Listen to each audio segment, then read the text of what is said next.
Hello everyone, this is Woody coming again from the Metolius Wendigo Trail, and wanted to bring some additional trail wisdom and want to talk about trail tread watershed.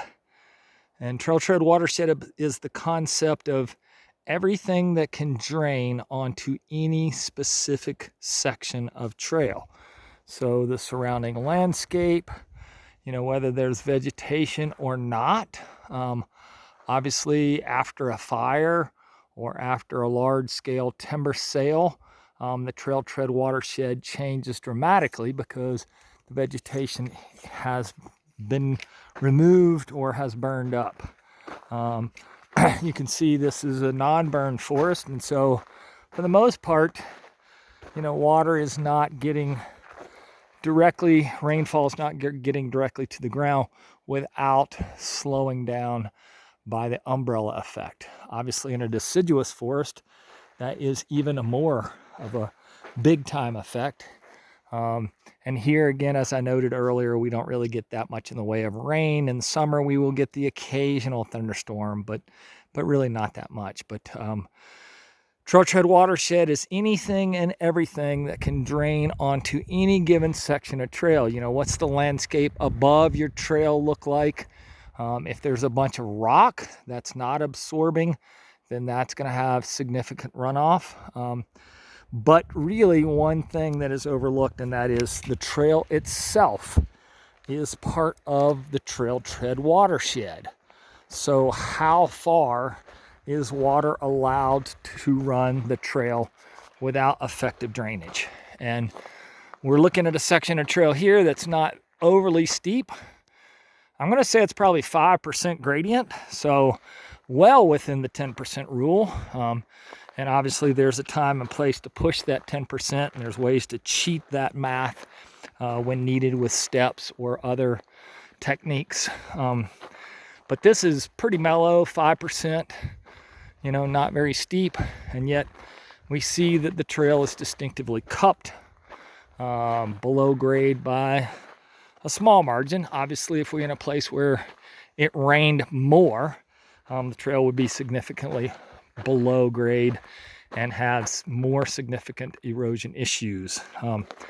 So one of the things that's saving this trail is just, the meteorological effect of we don't get that much rain here. So having come from Western North Carolina, the county I lived in where it rained over 100 inches per year, very different story, and really very heavy rains in summertime and afternoon thunderstorms, and then hurricane effect. But this has a pretty large trail tread watershed. There's nothing really up above us that's draining and running onto the trail itself, but there is nothing turning water off of this trail for as far as I can see, and that's the trail tread watershed.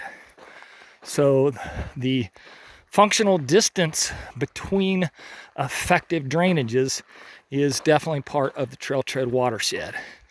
Now, I divide trail sustainability up into 4 categories. 1, physical sustainability, ecological sustainability, managerial sustainability, and social sustainability. And is this trail physically sustainable? The answer to that question is absolutely not.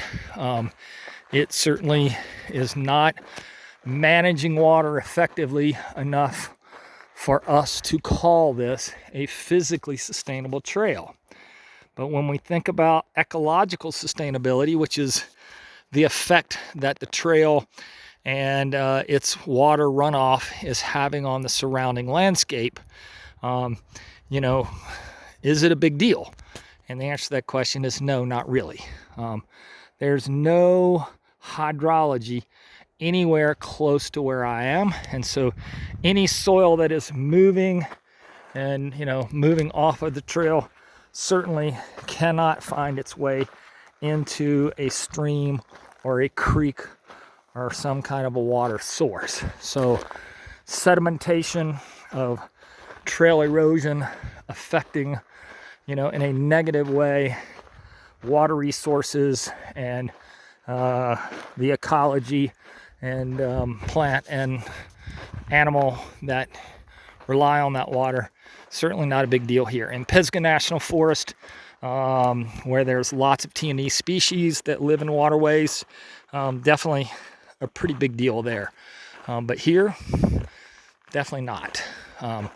So, you know, ecological sustainability, the trail is eroding. You know, arguably slow because of a lack of significant rainfall effect. And, you know, the question is, does it matter? And the answer is, in this particular case, in my professional opinion, not really. It's less than ideal from a social sustainability standpoint in that the trail is, in fact, changing. Not in a big way, but, you know, it is changing. So if you have a really positive trail experience, and then you come back 5 years later and you're looking for that same positive trail experience, it may very well be different than what you remembered, because, again, the trail is eroding. And as I go further up trail, we can see that trail tread is distinctively getting steeper. And as it gets steeper, we would expect and predict to see more erosional issue, more erosional effect. That is both from users. The steeper it is, the more users loosen soil, particularly horses. And then, of course, the steeper it is, you know, the effect of water and gravity pulling on that water increases significantly. And this is a social sustainability great learning experience. We see that the trail has eroded, you know, and has gotten a higher level of trail tread rugosity, meaning the unevenness, the obstacles, protrusions in the trail tread. And as a result, users have moved over in this direction to avoid the big rocks and the looseness of that. So, and that's, you know, falls into the category of social sustainability. So trail's widening here for sure. And that's why the trail is widening, is because the trail is changing. As soil moves, our bigger rocks poke up more.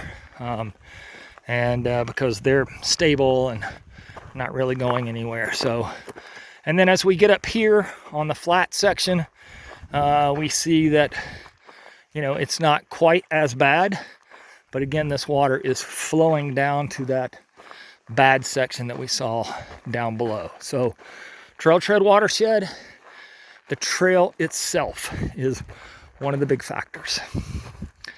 All right, hopefully this helps you and helps with your greater trail understanding. Again, as far as my eye can see, there's nothing turning water off of this trail.